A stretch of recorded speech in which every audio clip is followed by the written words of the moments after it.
It's time for Baby and Toddler Instructions with host Blythe Lipman.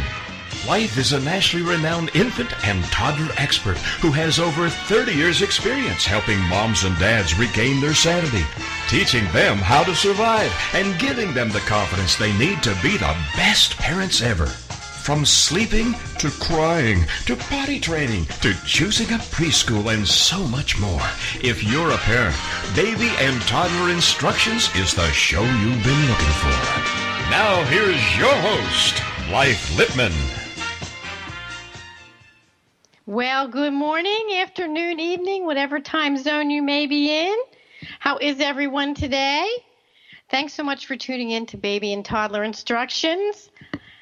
And if you're listening to a podcast, please share it with your friends because we are live every Wednesday morning, 11 o'clock Eastern, obviously on toginet.com. First, I want to send out a big lots of thank you hugs for all my wonderful birthday wishes last week, and especially to Josephine Gerasi from Paying It Forward, Sandra Beck, and Robin Boyd from Military Mom Talk Radio for being my guest, and to Maureen, Kelly, Arlene for my wonderful birthday songs. Check your mailbox next week. And last but certainly not least, a big thank you to my producer, Casey Comer, for making all the fun chaos run so smoothly last week. Thanks so much, Casey, and everybody else. Today's going to be a really busy show because it's the first Wednesday in November, and you know what that means. Connie Grunning from Peanut Butter and Wine is going to be telling us what's hot and what's not in November, and with the holidays just around the corner, lots of great contests and giveaways. Also, very quickly before I talk to Connie, I just want to tell you the Evenflo recalled more car seats. They've added 202,346 car seats to the April recall of the 1.3 million products. So if you have an Evenflo car seat, go to my website, check out the numbers, call them, don't use it. You know what? Your kids have to be safe. Also, what else?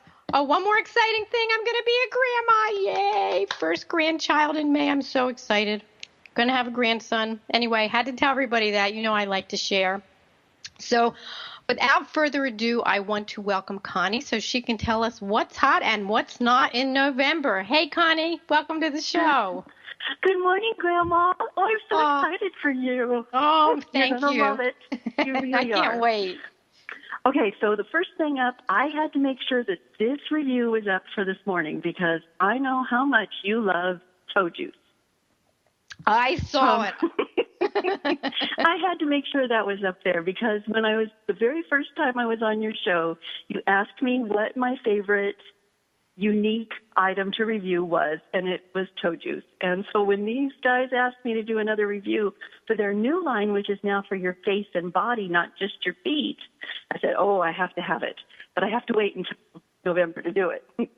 So this one is really good. It's a really great anesthetic. It's good for acne. If you get a chance, watch the videos that are underneath this review just to see some of the things that people have used this for. It's really a little miracle in a bottle. It's great for a refresher on your face. It really makes you feel awake. Connie, excuse me 1 minute. Yeah. Connie, excuse me 1 minute. Are you moving around because you're breaking up a little bit? So. Okay, I'll stand real still. Don't get too excited. Thank you. Yeah. Okay, more to tell you about besides toe juice. Baby Munchkin Boutique. I get to give away a $10 gift certificate, which doesn't sound like a lot, but her prices are so great that $10 really will go. They have headbands, little nursing covers. It's just the cutest little shop on Etsy, and you really have to take a look at hers. She's just got the cutest things. Look at this baby. Look at this cute baby. So cute. My favorite, though, is a giveaway for Flattened Knee personalized storybooks. This one ends in just 2 days, so you have to enter on this one really quick. This is the cutest book. You send them a picture of the person you want in the book and their name, and you get to personalize the intro. So I've done one of these for each of my 3 grandbabies, and I did this one for Alice. And I picked the perfect picture for inside here. You get to choose from the different books that they have, but this one is Don't Get Bit by the Silly Bug. She loves this book. They do such a great job. It's a big, tall book. It's a hardback, and she wants to be read this one all of the time. So this would be a great gift for Christmas coming up. So that's a good one you need to take a look at. Especially being a new grandma, you could do that for the baby. Oh, that would be great. This is so cute. I'm right on your site. If you're listening, and you can go to peanutbutterandwine.com, go look now. It's the greatest site. Another one I get to give away is the Verilux 10K Natural Spectrum Energy Lamp. Now, this is really good if you get that seasonal depression going. You get sad when it gets dark. My house is always dark. My husband has multiple sclerosis, so the house is always dark because the light hurts his eyes. Well, I'm somebody who needs light, so this is a perfect compromise. You get to have the sunshine, and it really will help with depression, and I get to give one of those away. I have lots of other little things giving away. Instead of $35 this month, I opted to do it for $50 this month to help with the Christmas hustle and bustle. So that's a giveaway sponsored just by me that you can enter. And you tell me how you want your $50. Do you want it by PayPal? Do you want a Target gift card? Do you want Kmart? What do you want? I also have the diamond candle, which has a ring in it from anywhere from $10 to $5,000. You just burn the candle and take out the little foil envelope and find out what you have in there. So that one's a fun one. I've also joined up with lots of other little places, other little bloggers. So like Holiday Surprises has a bunch of stuff, and there's lots more giveaways coming up, especially for this time of the year. So lots of things to look at. I'm on your site. You know what? I just love all this. And I see the toe juice is now, wasn't it green or was it blue and now it's green? They have both now. It used to be the green, now it's blue and green. So you have one for your face and your body, which will help with, like I said, with the acne, with cold sores, just for shrinking pores. I can't believe how good my skin looks. I mean, it just feels smooth. And all I've used is putting the toe juice as a toner on my face. So and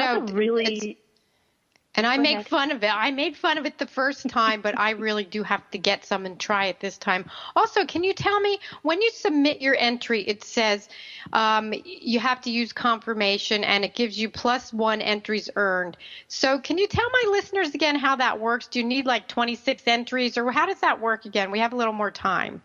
Okay. When you enter, I give X amount of entries per thing. So if you're on, let's say, the Verilux, the lamp, when you go and you enter, I give you a freebie. So you get 2 points just for clicking to begin, hit submit entry. You have 2 in.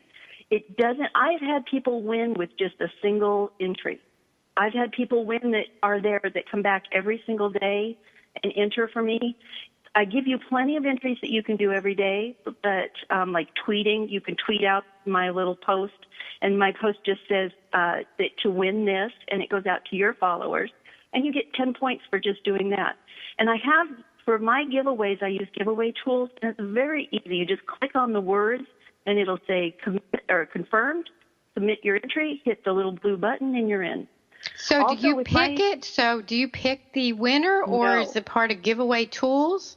It's part of giveaway tools. They do it. I just hit find winner, and it swirls around a little bit, and it picks a winner. So it's all random. It has nothing to do with me picking a winner. Very fair. So I can say, hey, Connie, that book's great. Remember, you're on the show. One of the other things that I do is I have you give me your address. That way, you're not, because a lot of times these, your letter that says you've won, please send me your address, sometimes those get put into the spam folder and people miss out. Well, I don't want my readers to miss out. So if you leave me your address, the only people that see that is me. Because giveaway tools, as soon as it's over, I throw those all away. Those get deleted, nothing gets saved. But this way, you don't have to watch for the confirmation email. I do still send it out and say, you've won. Thanks for giving me your email address. I've already sent it off to the sponsor. so many followers. You have so many people. It's such a great site. I think that when you get up after you brush your teeth and you check your cell phone, you should immediately put it on your list to go to Peanut Butter and Wine and start entering, because your things are just so much fun, and I love all the pictures. You have great pictures. You have pictures of the asylum, who I guess are your family. What a name. That would be them. So let me ask you, because we talked last month, how was Hawaii? Oh, my goodness. I think I'm still on Hawaii time. It was the most fabulous trip. And Alice, we took 3-year-old Alice with us, and we went to the dollar store. I had enough stuff for her to fly to China and back in my little goodie bag. On takeoff, she fell asleep, slept the entire time. Oh, no. Like, are you kidding me? Kid, I got this whole bag of stuff. I was so ready for everything. No. She slept the entire time.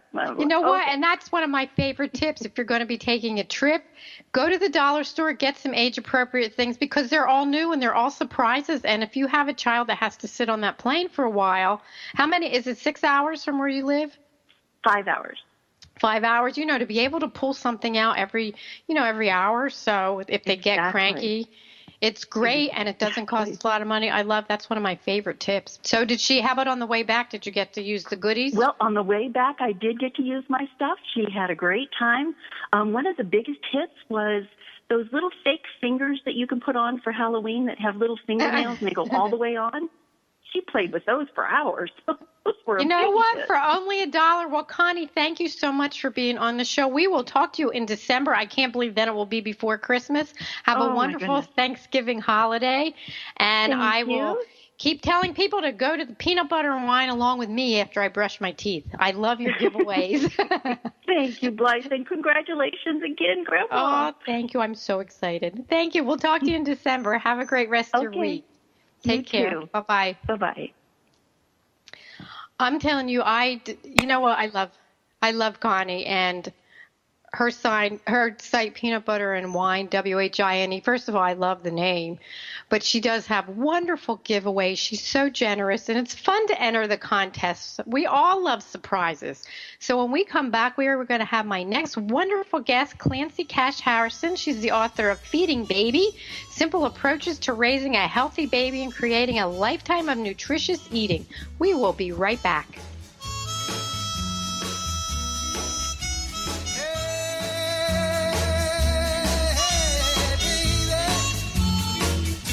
We'll be right back with more Help My Baby Came Without Instructions. It's Baby and Toddler Instructions with Blythe Lipman on TogiNet. We'll be right back right after these.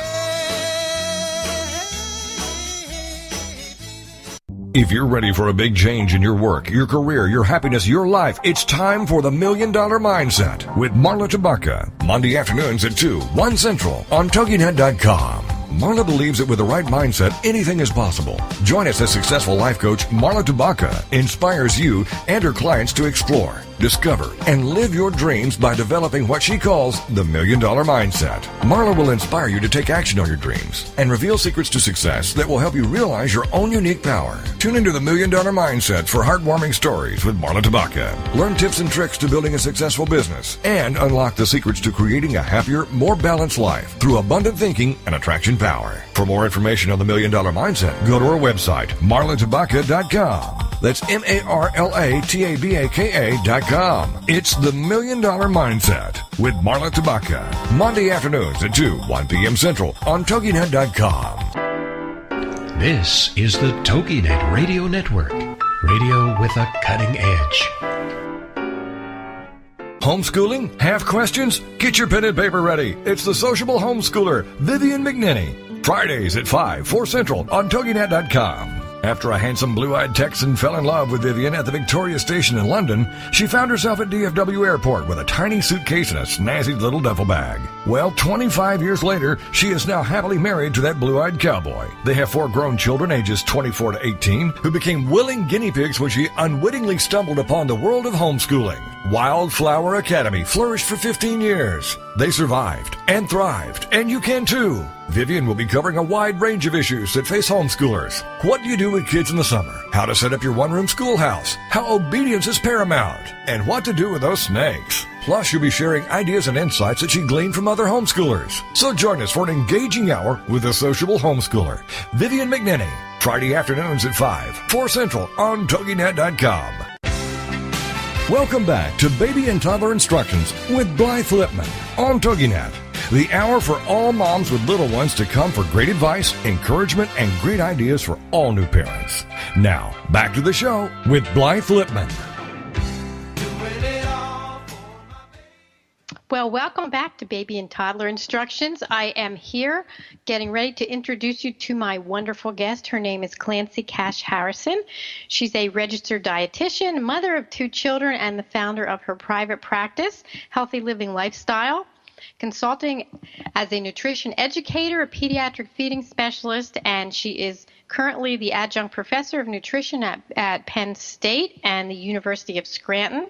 She is a sought-after spokesperson after starting her popular blog, and you should see the blog, Fields of Flavor. I love it. She's been asked to lecture regularly at various professional seminars around the country.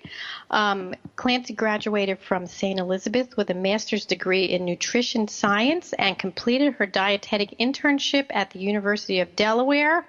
Back east, my part of the country that I'm from. Calancy, I'm so excited to have you on the show. Thanks so much for being here. Welcome. Thank you for having me. You know, I did have to say, I have Calancy's book. It's the most wonderful book. It's called Feeding Baby, a cookbook. Simple approaches to raising a healthy baby and creating a lifetime of nutritious eating. I have so many little pieces of paper in here and questions. It's the greatest book because I can remember, I'm kind of neurotic, and I can remember starting my child on food years ago, and I wasn't sure how to start. And, you know, years ago, I didn't make my own baby food. I did make some of it, but in the beginning, they didn't have all the organic foods. And I remember trying to take chicken and mush it up, and then I would pour formula in it, and then I would put garlic in it. And poor Lindsay, she's fine. She's grown up. She's having a baby. Yay. But you know what? This book is great because we don't know how to start. You know what? My books, too, Help My Baby Came Without Instructions. There are no instructions. So I'm very happy you wrote this book. How did it come about? Well, it came about because I have 2 children. My children are 5 and 3 now. And when I was a stay-at-home mom, I made my own baby food. And, of course, I wanted to share it with the world, so I started my blog.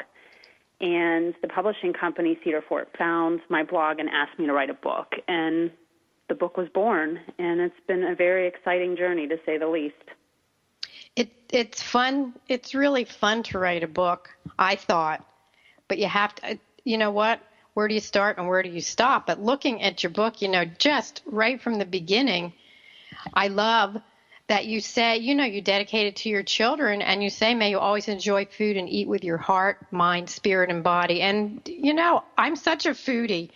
There's nothing better to me than trying something new. And if you start your children out like that, which is what your book says, it's a great way to start. So first of all, are they still saying don't start children on solid food till at least 6 months? 6 months is the recommendation for a typical healthy child. Really, it's developmental skills and where they are. If a child could sit up, hold their head, without any support, if they show an interest in the food and reach for it, those are all signs that the child is ready. So it really depends on the individual child. And that's why in the book, you'll notice that there's a chart based off of the developmental level of the child and when we should feed certain textures of food to that child versus age. Well, you know, I'm looking, teach flavor preference by exposing your children to a variety of food, texture, and taste through sensory-rich diet. You know, we're talking about taste, but also you have a great picture in your book of a little baby sitting here playing with green beans. And, you know, for years we've been told, don't play with your food, and I don't think that's so true anymore. Well, you're right. I like to use more of a word of exploration with food, just because some parents do get upset when we say play with food.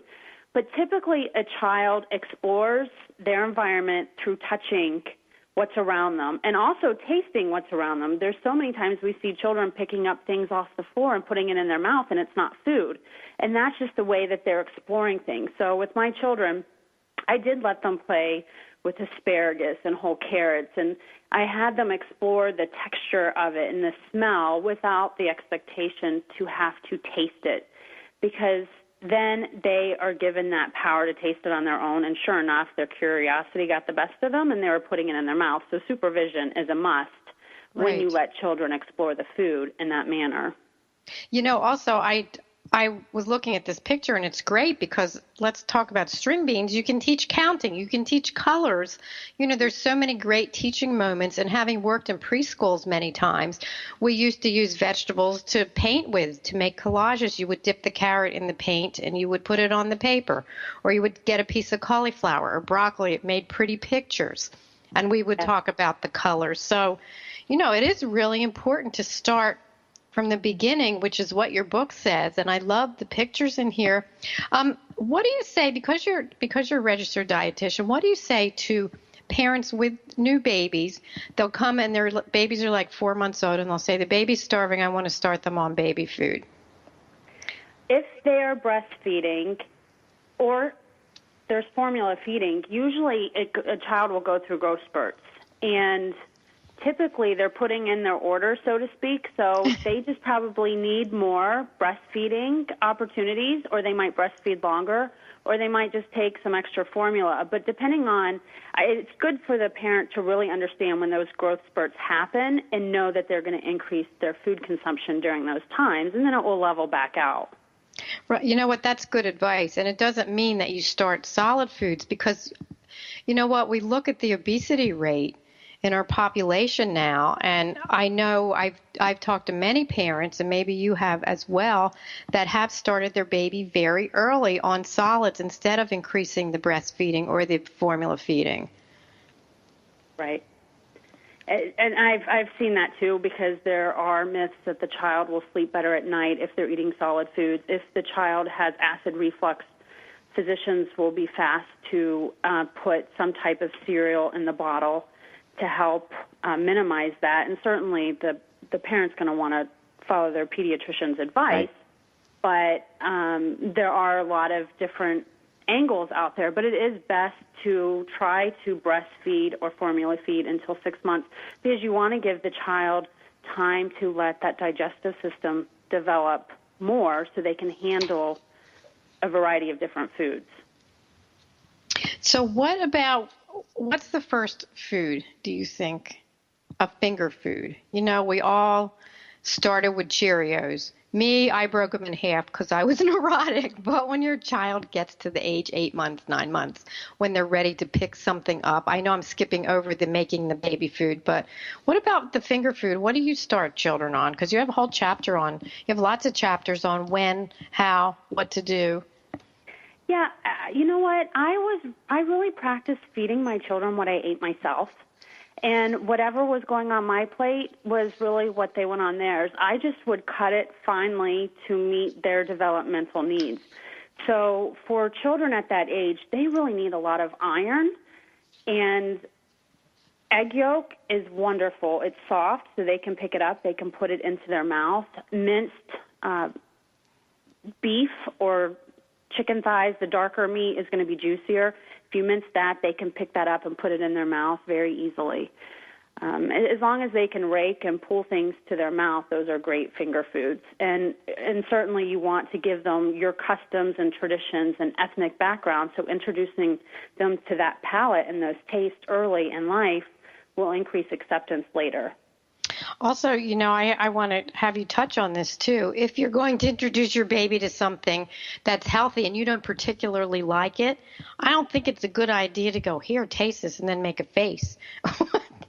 Right. And so many parents, even for older children, I hear all of the time, Daddy doesn't like that. I don't eat my broccoli. And so the child learns that, well, if Mommy or Daddy don't like it, then why should I?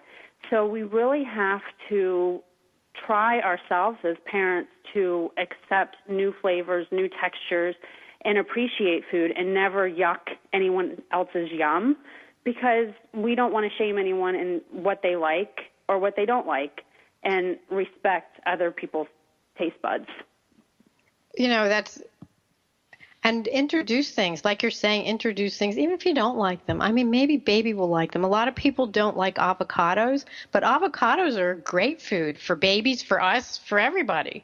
They are, and they're perfect to mash up and add to a creamy texture, too. Yes, it's a wonderful food. To my listeners, if you're out there live today and you have a question for Calancy Cash Harrison about feeding baby, you can call us at 877-864-4869, or you can go to toginet.com to the chat line. But give us a call. We love callers. So let's talk a little bit. What about allergies? How do you know if your baby has a food allergy? Well, when you introduce foods, you really want to do a 4-day wait rule. So maybe banana might be the first food you're feeding your child. Give them the banana. They can have multiple servings throughout those 4 days, but don't introduce another food. And then you assess for any type of rashes.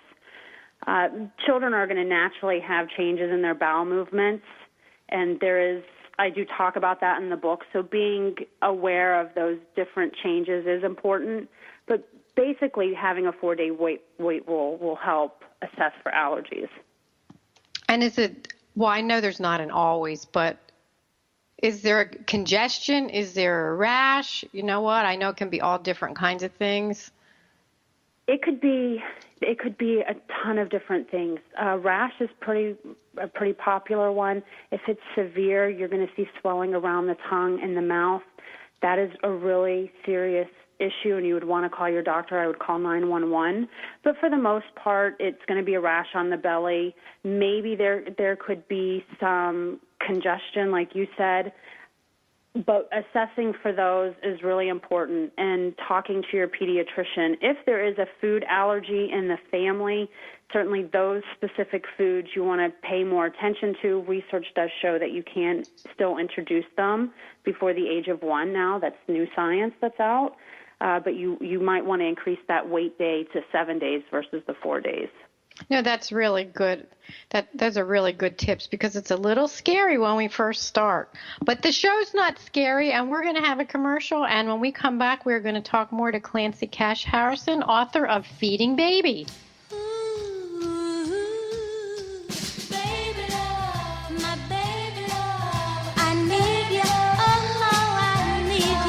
We'll be right back with more help.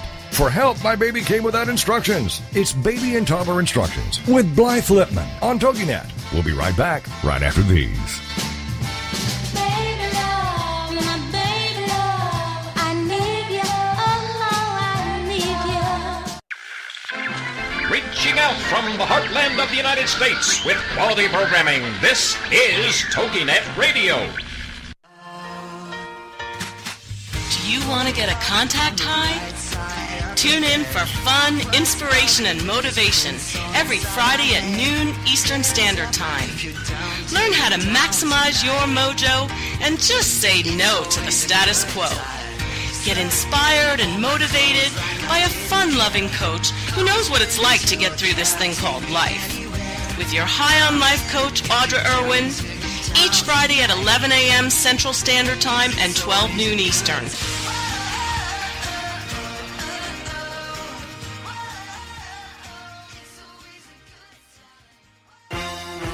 Welcome back to Baby and Toddler Instructions with Blythe Lipman on TogiNet, the hour for all moms with little ones to come for great advice, encouragement, and great ideas for all new parents. Now, back to the show with Blythe Lipman.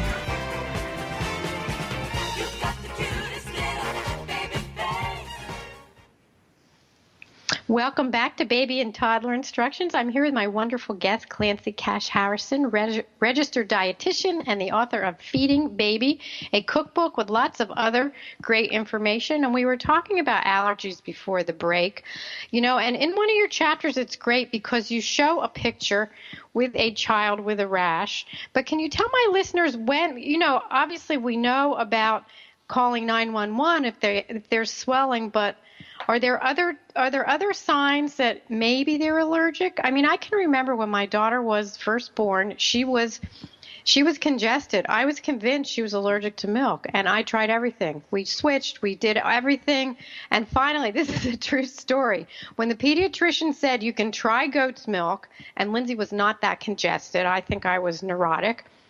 And when I took one whiff of the goat's milk, I tried her back on Similac, and she was back on what we started on. Yeah. So how do you know what are the other signs to call the pediatrician when they're mild? Other signs could be gas. My son, the picture is actually my son with the rash in the book, and he turned colic. Now, I'm not going to say all colic babies are having an allergy reaction, but something wasn't working well in his digestive system, so he had horrible gas. I mean, he would smell a room. It was not normal. He had dumping in his diaper, so when he was having a bowel movement, I heard a lot of water in that. So those were signs for me, and we ended up taking him off wheat, and sure enough, everything went away. So I think knowing your baby and trusting you as a mother is extremely important. Mothers do know best. When I even took my son to the pediatrician, they were not convinced that he had an allergy, that it was contact dermatitis. So getting multiple opinions, even talking to a local dietitian and trusting your instincts and keep asking questions is very important. And playing with food, but under the care of a dietitian, because you don't want to start omitting things because you could omit nutrients that the child needs during that time. But rashes, hives, wheezing, asthma, again, ab pain, and vomiting could all be symptoms. Right. And back to if a parent has an allergy, suppose they're allergic to cow's milk or something, something else, bananas.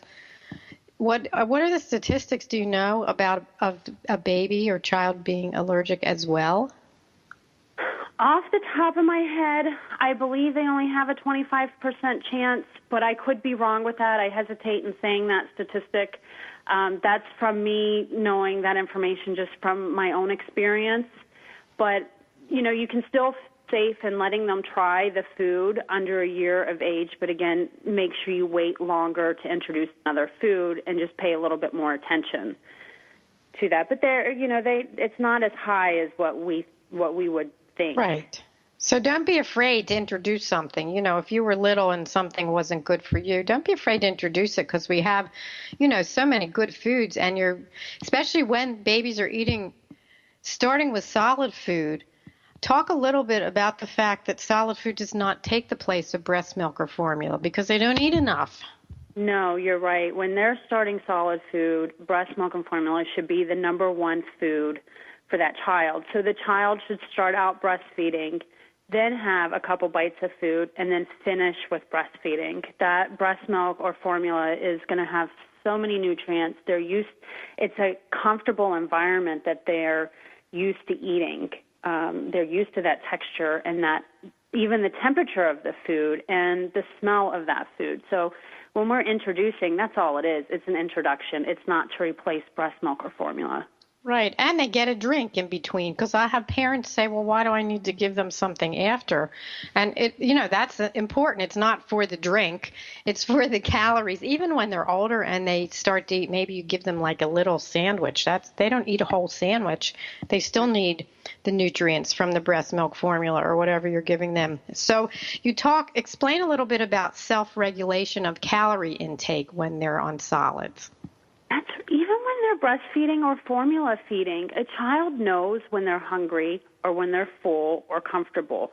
And we need to learn to pay attention to those. So many times we're counting calories or we're counting how many ounces of formula the child drank.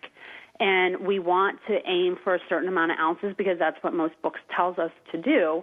And sometimes that lends to overfeeding the child, teaching that child not to really trust their internal feelings of fullness. So when we're feeding a child, simply give them the food, let them show interest. But as soon as they stop showing interest in the meal, whether they're throwing the food, arching their back or their head back, maybe they're turning their head away from the spoon. They're telling you that they're done eating, and we should trust that they know what their feelings are inside. And some days they'll eat a ton of food, and other days you'll go to bed thinking, did they eat enough? Right, and parents. as long as your baby's gaining weight and they're on the chart where they're supposed to be, otherwise you need to talk to the pediatrician. But it's interesting because if as adults we could stay there. I mean, how many times, I don't know about you, but I know many times in my life I've said I'm so full. And I thought, why did I eat all that? I really was full, 10 minutes ago, but it tasted so good. Right. And it's a shame that we can't keep that because probably the obesity epidemic would not be so high now. Right. I mean, and in my book, there's pointers on, and the conversations or just the language we have about food and the feeding environment. There's so many times, especially when you start getting into toddlers, if you don't eat that meal, you're not going to get dessert. Well, when we say that to a child, we're teaching them, I have to be full to eat dessert. And that's not what we want to teach them. We want to teach them to self-regulate and empower them to make those decisions around food. And it's a learning process. Right. It is a learning process. You don't need the clean plate club anymore, which we had years ago. You have to finish everything. People are starving in Africa. Many years ago, that's what parents said. But we used to have one rule in my home. You had to at least have one bite of something. And if you didn't like it, my children had one other choice. They could eat what I made, and this is when they were older, or they could have yogurt. And you know what? It was a really good rule because they did try things, and now my children try everything. And I think you start from the beginning with that. Right. But I noticed in your book, with a lot of your recipes, you do use yogurt. Is there something you can substitute if your child can't eat yogurt, or do you just leave it out? Well, if it's a dairy that they can't eat, I would probably mash up banana or avocado. That's going to give that creamy texture. Certainly, cottage cheese would be a great substitute, but again, that's going back to that dairy. So I try to stay, I know some people would say tofu, but I would stay away from any soy products with a child. I think there's too much controversy around them, and I just wouldn't use that as a substitute. What about organic food? Not everybody can afford organic food. It's costly, and what should you buy if you can buy organic? If you're going to buy 2 or 3 things, what do you have top things that you would tell parents? There are some top things. There's actually the environmentalworkinggroup.org has a list that comes out a couple times a year, and it changes. But they have the dirty dozen and the clean dozen. So any food that's on that dirty dozen that you eat a lot of, maybe that's what you want to concentrate. I think apples is on that list. So in my family, I make sure, my kids love apples, so I make sure that that's the one organic food I concentrate on. Whereas something else that if it's on the clean dozen, I don't worry about buying that organic. So staying up to date with that list, again, that's the environmentalworkinggroup.org, and that can just easily be Googled, and it will come up, and you can use that as a guide. That's really, I'm writing it down, environmentalworkinggroup.org. Mm-hmm. Okay, I will put that on my site because that's really good to know. And apples, apples, we make applesauce. We do all kinds of things with apples when babies first start because there's so much you can do. Or the bananas. And are the bananas, I don't know where they are. You know what, I don't have the site up right now. I'll try to get it up during the commercial. Where are bananas on the list, do you know? I don't know off the top of my head. I really don't have that. I'm going to try to get on the site myself because, again, that changes. Bananas are cheap. I think they're even cheap organic if you're going to compare them to other fruits and vegetables.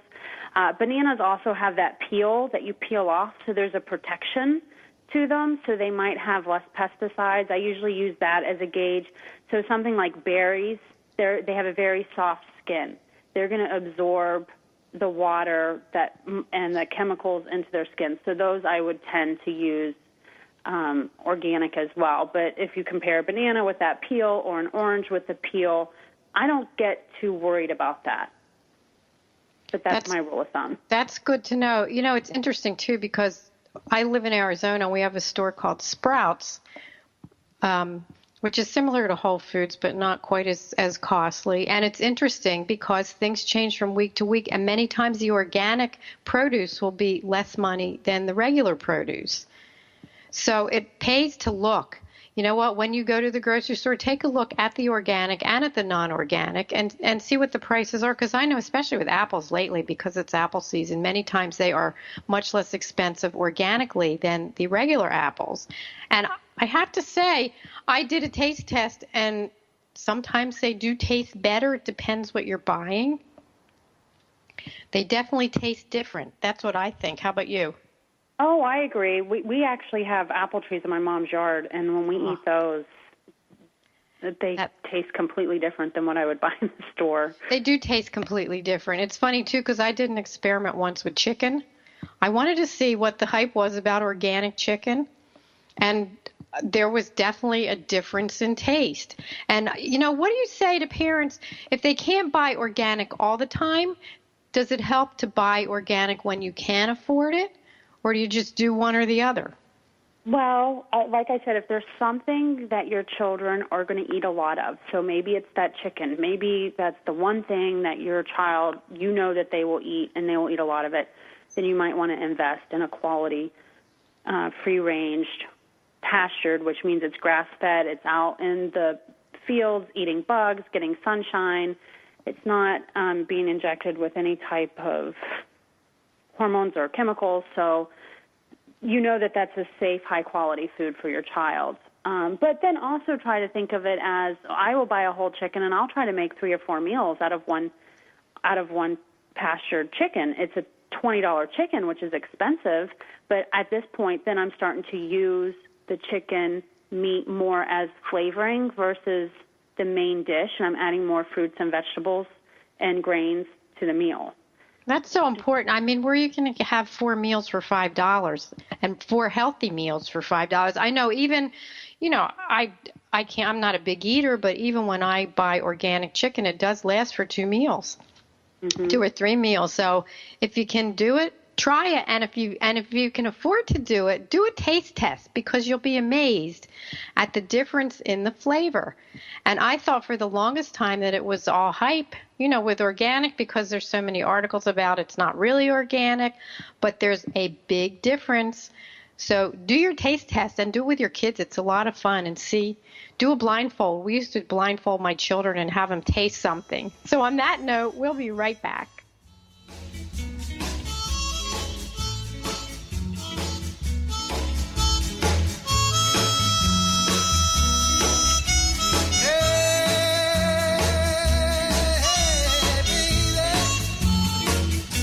We'll be right back with more Help My Baby Came Without Instructions. It's Baby and Toddler Instructions with Blythe Lipman on TogiNet. We'll be right back right after these. In today's business world, a helping hand or idea that doesn't come with an invoice is a treasured find. And if that happens to you, then you need to pay it forward to keep other entrepreneurs from making mistakes or getting a raw deal. It's called Paying It Forward with Josephine Gerasi, Wednesday mornings at 9 a.m. Central. Josephine is going to have the guests describe their accomplishments, the lessons they've learned, both good and bad, and then sharing those pieces of knowledge as we create a movement of paying it forward. For more information about Josephine, her business, and background, you can go to mymomknowsbest.com. Josephine Gerasi has always been a problem solver. She saw this need and has turned it into a movement. It's Paying It Forward with tips, tools, and advice and hard lessons learned. These pieces of knowledge can make a huge difference for you, your business, and others. So join us for Paying It Forward with Josephine Gerasi, Wednesday mornings at 10 a.m., 9 a.m. Central on TogiNet.com. This is the TogiNet Radio Network, broadcasting quality programming to the world. Welcome back to Baby and Toddler Instructions with Blythe Lipman on TogiNet, the hour for all moms with little ones to come for great advice, encouragement, and great ideas for all new parents. Now, back to the show with Blythe Lipman.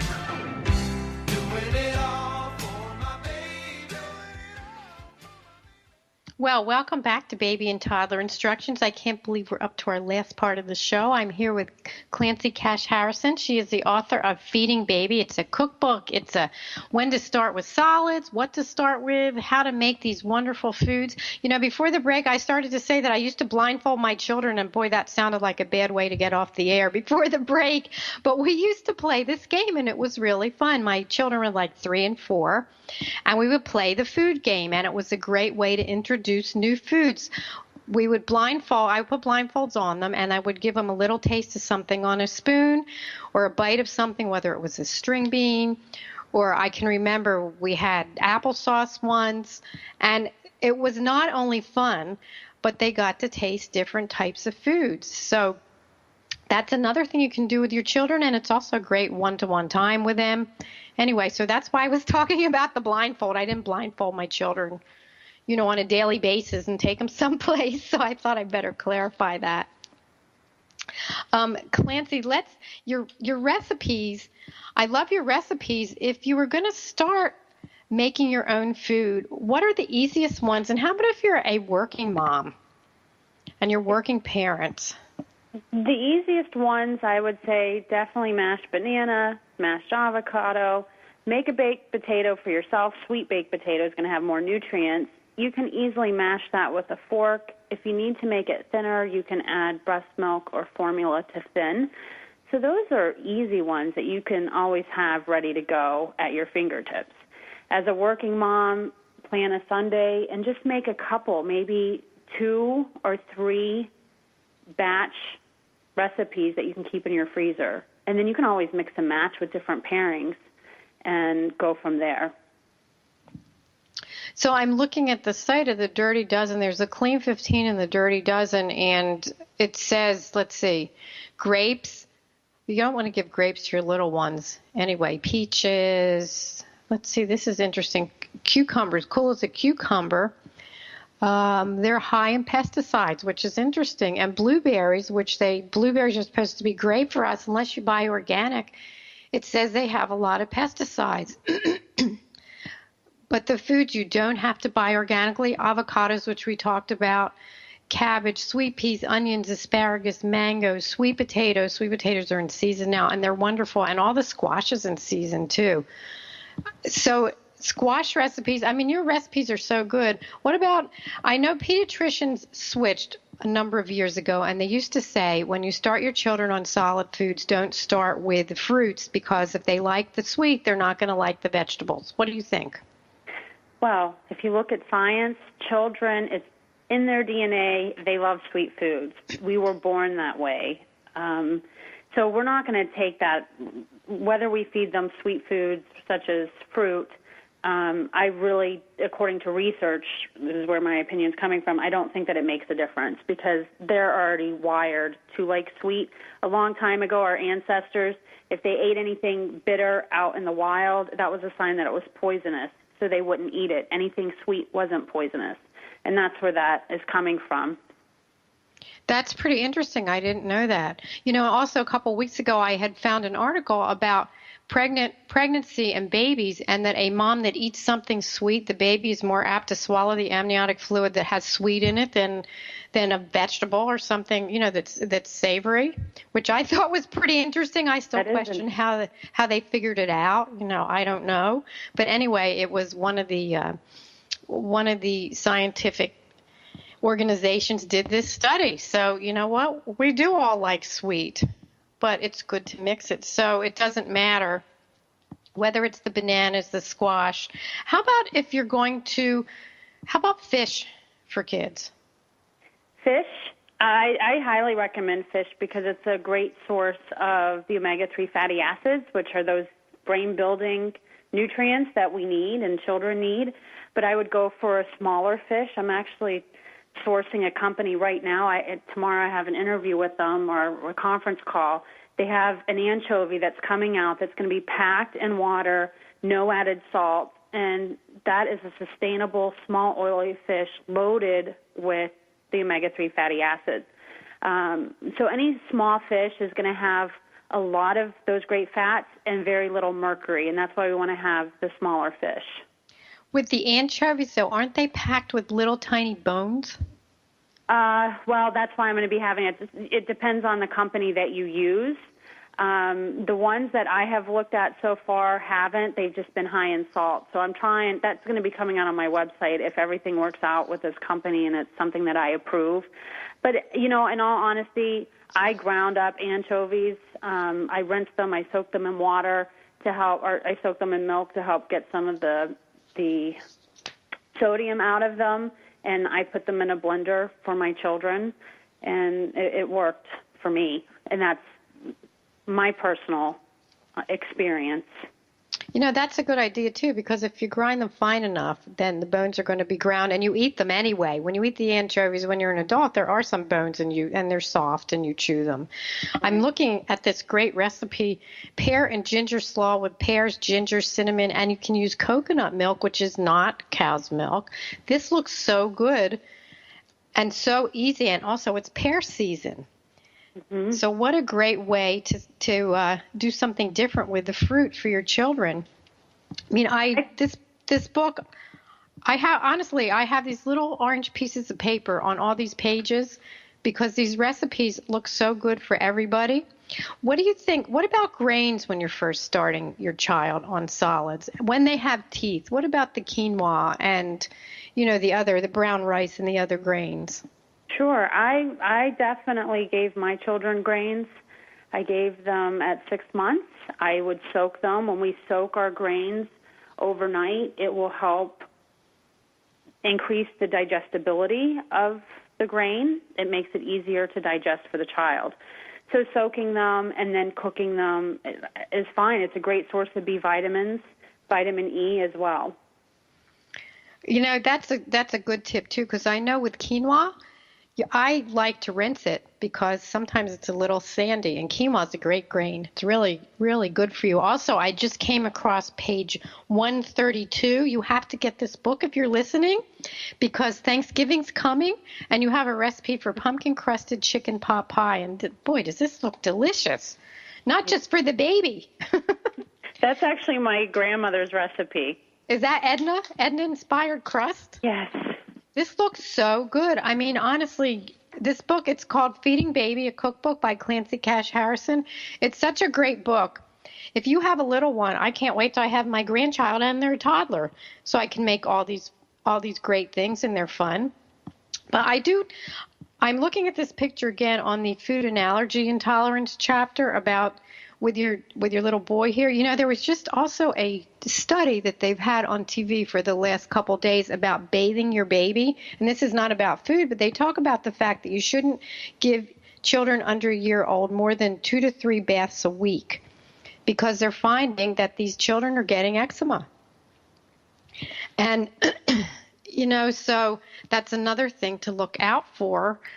If you're wondering if they're having an allergy, if it's actually from food or if you're bathing them too much or what you're using, they're saying that you should put moisturizer on your children when they're still kind of damp so it sinks in. Also, no fragrance. And it was pretty interesting because I've always told my new parents, especially, they're all excited. They want to give the baby a bath once the cord falls off. It's like, where are they going that they're going to get dirty? So they really don't need a bath every day. And especially since they've just talked about the eczema that they're linking it. Things change all the time, don't they? They do. So what's your favorite food to make? My favorite food to make for my family, I would have to say, is my chicken and rice recipe. It's easy, and it helps me get a meal out of my organic chicken. All I do is boil my chicken, and I keep that broth. I set it aside, and I boil my rice in that broth, and I put shredded chicken in there along with some carrots, and they absolutely love it. And to be honest, I don't even think that one made it into the book. I'm looking. I don't see it, but easy enough. It's easy. It's just you make rice and chicken broth that you boil yourself, and you just put shredded chicken in it and carrots. And salt and pepper it to taste, and my family, they love that one. You know, it's funny you're saying that because I had some brown rice left over last night, and I sauteed a lot of vegetables, broccoli and carrots and onions and mushrooms, and I threw the rice in with a little bit of coconut and sesame oil, and last minute I put an egg on top, and you know what? That's another thing to do with your rice. And it was good, and I'm not a baby. I really liked it. It's good in the morning. You know, if you do give your children grains, you don't have to have them just for dinner. A favorite thing that I make is if I have quinoa, I will take it, put a little coconut oil in the pan. I will put some quinoa in and let it get brown and put an egg on top of it. But anyway, I'm not here to tell you recipes. You have to get Clancy's book, Clancy Cash Harrison, Feeding Baby, a Cookbook. Clancy, I'm so excited you could be here. Can you tell my listeners the website? Because we are up to the end of the show. Sure. My website is fieldsofflavor.com. Also, Go ahead. No, it just has some great recipes on there for baby, infant feeding, toddler feeding, and also creating a healthy environment around picky eating and minimizing it, starting young.